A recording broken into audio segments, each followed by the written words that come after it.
Hey everyone, it's Quentin from Rust Railroads, and welcome to the alpha release. Just recording a little instructional video to go over the base points. So for alpha, you definitely don't want to be installing this on a world that you care about, or like on a server, unless it's strictly a test server, because stuff could change, and that could really mess things up for you. So I guess we'll start with the narrow gauge track node, which is how you place tracks. You'll see I got the little arrow on here still, which is completely useless. But anyways, let's have a look at how these work. So I'm going to right click to place just like any other block.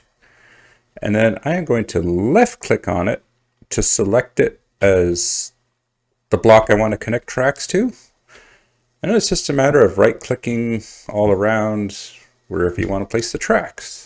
And it'll link them up the best it can. Currently, for alpha, there's not a lot of restrictions on the steepness of the track or the curves. There are restrictions on what a train will do, which we'll go over. But we can link it right back around to here.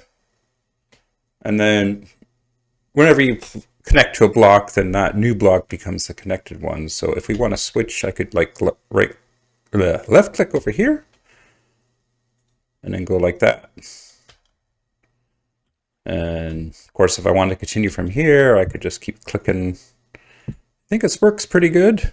If you're done placing and you want to stop this line from appearing, easiest way I think is just to left click up in the sky, and there you got it. So I guess the next logical block to go over is the narrow gauge train bogey, which just means it's a train that fits on the track. This is what you get by default. You have to place it on one of these nodes or it'll just sit there forever and do nothing. Oh, and also we're going to need a little bit of fuel, which you can use any of the coals or coke, including charcoal. Since you're probably in creative, I'm just going to control right click on there and you can see the fuel's at 1,000. It will just automatically set it to 1,000 when you're in creative, no matter which one you do. In survival, you'll get different amounts of fuel out of different things. So now that we've done that, we can right click on the seats. And if you look down, or if you look up rather, at the all that messy information, you can see my throttle is at 1. And we can go over how the train is going to behave. So if I'm just going forward here, it should pick the straight track because that's like the least angle. So that's fine and dandy. And I'm going to back it up. As I'm backing up, both of those are way too steep an angle, so it would never take that. But now I'm going to hold left as we approach the junction. And you can see it's picked the left junction. So let's back it up. And now I'm going to hold right, which is D. And you can see that it is, let's pick that. Oh, one thing to note, this train has one slot for a chest. Do not put the chisel tool decorative chests on here. Just wouldn't be good. I just need to find the magical spot here. There we go. So it's just back there. It's not, I haven't completely implemented the placement of chests yet. So you can put one on there and use it, but it's not going to probably look the best. So next we're going to cover the blueprint, which if we have a look at this train, which this way is pointed forwards, if you look up at the top there, you'll see dimensions 3 wide, 3 tall, and 3 long. So that is the size of chisel blocks that you can use to build this. So I have a little train here. You can see I'm only, I think, 2 high. I haven't bothered with the top, which is fine. I have expanded the sides a little bit, so it is taking 3 across. You can see the train is pointed south. That's very important. If you do it wrong, you'll figure it out real quick. Also note here, I've called this block seat, and I've also called this block seat. So that means this is where the seats will be, and the player will sit right on top of these two blocks. Eventually you'll be able to name a slot cargo, and it will do a similar thing, but it's not working at the moment. So if I want to copy this, I'm just going to take my blueprint, and I'm going to right click on the bottom right corner, which should be your northwest corner. It's very helpful to make these little grids. I'm going to right click on here, and you can see it's taken over the shape of this. So wherever there's no chisel block, it just won't use the block. So now you can see we've got these big bright red selection boxes, and these are the new seating positions. And while you're on the train, the seating positions disappear. So there we have our chiseled train, and of course we want a wheel. So I'm going to take this wheel, which you can see looks quite big, but it will be smaller on the train.